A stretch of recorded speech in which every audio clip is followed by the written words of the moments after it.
ఏం చేస్తున్నా ఇంకా మీ డాడీని చేసుకుంటే చూడు చేపలు కడగబెడతా మళ్ళీ ఒకసారి చూడు అట్లా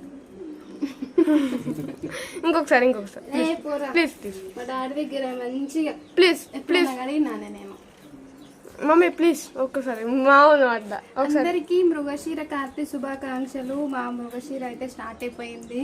ఈ రోజు చేపలు ఎందుకు తింటారు వచ్చి నీకు తెలిసిన పద్ధతిలో నువ్వు చెప్పు. ఎండాకాలం బాడీ అంతా వేడి వేడి ఉండి ఒక్కసారి వాన పడేసరికి చల్లరైపోతుంది కదా, అంతేనా? షీ అంటే ఏంది కాదు, నాకు తెలిసింది మిస్ అవుతుంది మళ్ళా. కాదు నేను చేప దగ్గర పోయి చెత్త దాంట్లో ఇది ఇంతేనేగా, పొట్టు కొట్టాలిగా. హ్యాపీ మృగశిర అండి అందరికీ. మా పాలడు విషయంలో చేపలు తీసుకొని వచ్చి